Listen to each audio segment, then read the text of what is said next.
అపనమ్మకంగా పరిచర్య చేస్తే భవిష్యత్ మనకి ఎవరికి బహుమానం లేదు. ఈ రాత్రి పరిశుద్ధ స్థలంలో నుండి దేవుడు సహాయం చేయటానికి, నమ్మకమైన పరిచర్య చేయటానికి ఇష్టమైన ఇంతకాలం భవిష్యత్ నమ్మకంగా పరిచర్య చేయలేకపోయా, దేవుడు వాడుకోవాలని కోరుతున్నాడు. దేవుడు ఒక సామాన్యమైన స్థానంలో నుండి అసమానమైన స్థానంలోనికి తీసుకుని రావటానికి సమర్థుడు. దేవుడు సహాయం చేస్తే సహాయం తీసివేయటానికి ఎవరినూ లేరు. ఇప్పుడు యాకోబు రాత్రి బేతేల్ దగ్గర ఉన్నాడు.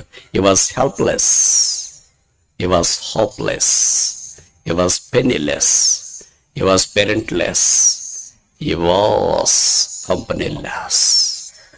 ఆయనకి సహాయం చేసేవారు లేరు, పరిచారకులు లేరు, ఆదుకునేవారు లేరు, తల్లిదండ్రులు లేరు, డబ్బులు లేవు, చిల్లి గవ కూడా లేదని ఎవడైనా సహాయం చేస్తాడని మనం అనుకుంటామా?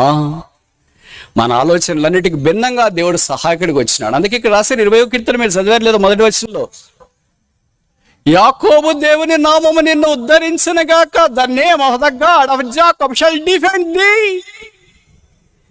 మనల్ని ఉద్ధరించేది, మనల్ని కాపాడేది, మనం భద్రపరిచేది, మనల్ని ఆయుష్లోనికి తీసుకొని వచ్చేది దేవుని నామమే.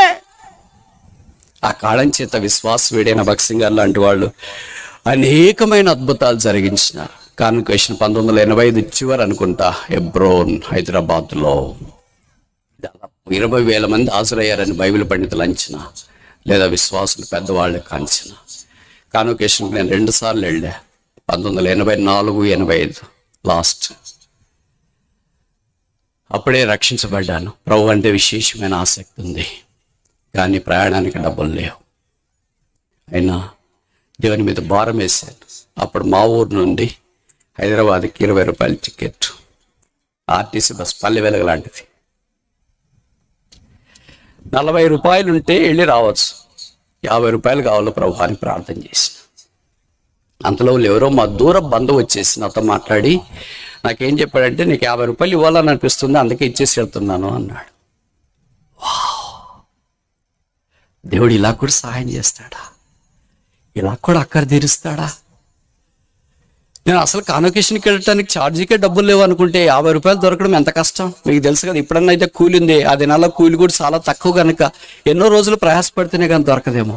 మరి 50 రూపాయలు ఖర్చు పెట్టుకుని కాన్వకేషన్కి పోతే ఏం లాభం? సైతాన్ చెప్తాడు కదా ఇట్లాంటి శాడిస్ట్ ఆలోచనలు. ఆ ఆలోచనలు పడిచేవని పెట్టి కాన్వకేషన్కి వెళ్ళాను. ఇప్పుడు మీ మాదిరి సూట్ కేసులు, బ్యాక్ ప్యాక్లు నాకు లేవు. బాటా చెప్పులు కొనుక్కుంటే కవర్ ఇస్తారు, ప్లాస్టిక్ కవర్ తెలుసుగా. ఆ ప్లాస్టిక్ కవర్లో జత బట్టలు పెట్టుకొని, పాతోళ్ళకి తెలిసింటే నేను చెప్పేవాడిని, గోపి పళ్ళప్పుడి 10 పైసలు ఉంటే ఒకటిస్తారు. దాన్ని తీసుకొని 500 ఒకటేనే ఒక సబ్బు ఉంటుంది, బట్టల సబ్బు ఇప్పుడు లేవు అనుకుంటా. ఆ సబ్బు ఒకటి తీసుకొని, లైఫ్ బాయ్ సబ్బు అదొకటి తీసుకొని ఆ బ్యాగ్ పట్టుకొని ఎబ్రోన్ అడుగు పెట్టా. అప్పుడే కొత్తగా రక్షించబడ్డా. నేను ఏడో ఊహించలేదు. ఒక చెట్టు దగ్గర నా బ్యాగ్ పెట్టుకున్నా, దాదాపు 9 రోజులు అక్కడ. నేను ఏనాడు తలంచలేదు ఇలాగ మీ దగ్గర పరిచయం చేస్తానని, ఏనాడు తలంచలేదు ఎబ్రోన్లో పరిచయం చేస్తానని, ఏనాడు తలంచలేదు ప్రభు నన్ను వాడుకుంటాడని. 1000 మంది వచ్చినారు కదా, వాళ్ళలో నేను కూడా ఒకడిని అనుకొని వెళ్ళి ఆ చెట్టు దగ్గర కూర్చున్నా. వాళ్ళు ఏం వాక్యం చెప్తున్నారో తెలియదు. భక్సింగ్ గారు కూడా స్టేజ్ మీద కూర్చుని ఉన్నాడు. పెద్ద పెద్ద దైవజనులు వాక్యం చెప్తున్నారు. అప్పుడే రక్షించబడితే ఏమర్థమైద్ది? అందులో 3 భాషలు చెప్తారు. ఇప్పుడు మేము మాది ఒక భాష చెప్తే మీకు ఏమన్నా అర్థమైద్ది? 3 భాషలు చెప్తే ఇంగ్లీష్ చెప్తారు, దాన్ని తెలుగు చెప్తారు, హిందీ చెప్తారు. అర్థమైంది కూడా ఎగిరిపోతుంది గాలికి. 3 భాషలు ఎలాగ అర్థమైద్ది? ఇంకా తప్పదు మరి, 3 భాషలు చెప్పాల్సిందే. రకరకాల మనుషులు భారతదేశం నుండి నలుమూల నుండి వచ్చేవారు. అలాంటి సందర్భంలో నేను ఏనాడో ఊహించలేదు, కానీ దేవుడు నాకు సహాయం చేశాడు. ఇది నా ద్రాక్ష తోటలో ఒక సామాన్యమైన పనివాడిగా పనిచేసే భాగ్యము దేవుడు నాకు ఇచ్చాడు. ఇది సహాయం కాదా? ఇది దేవుని యొక్క దర్శనం కాదా? ఇది దేవుడు ఆదుకునే విధానం కాదా? మనం నమ్మదగని వారమైనను ఆయన నమ్మదగిన దేవుడుగా ఉండి తన స్వభావానికి విరోధమైనది ఏది చేయలేదు. దేవుడు నిన్ను ప్రేమిస్తున్నాడు.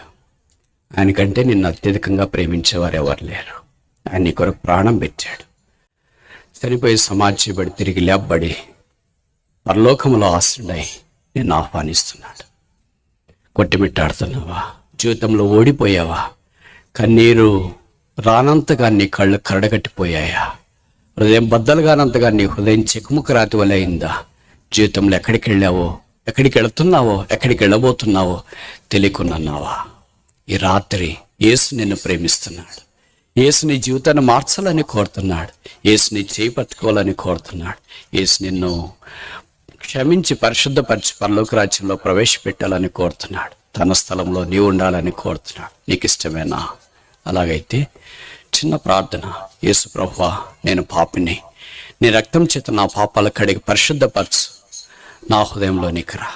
యేసు రక్షకుడని హృదయమందు విశ్వసించి నోటితో ఒప్పుకుంటే నీవు రక్షించబడతావు.